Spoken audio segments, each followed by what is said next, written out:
Hey everybody, how you all doing, and welcome to day 4 of our Black Friday giveaway. Now I've decided to do something completely different for day 4. Why? Because since I've woken up this morning, I've been getting emails from people who either told me I've missed the previous gifts, can I still get hold of them, and people who've been sleeping and waiting for Black Friday thinking they were gonna get a better deal than my legacy pack that I gave to you guys for my birthday. And so rather than going to reply to all of these people one-on-one, I've decided to do the following.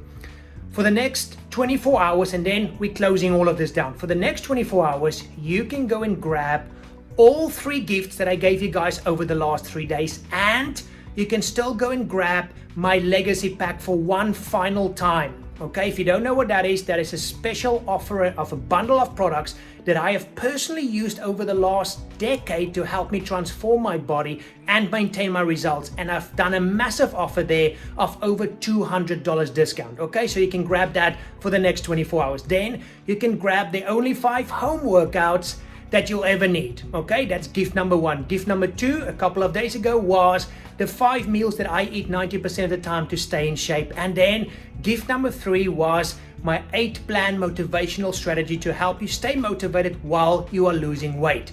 And so guys, for the next 24 hours, you can still go and grab all 3 gifts and my legacy pack, and then it's all done and we can get back onto creating content after the last crazy 10 days. So all you have to do is pop over to SixPackFactory.com/BF2020 to grab all those free gifts and the legacy pack for the next 24 hours, and then it's all done. So guys, just pop over there, SixPackFactory.com/BF2020 if you missed anything, so you can go and grab it all and enjoy these products. Until the next video, bye bye.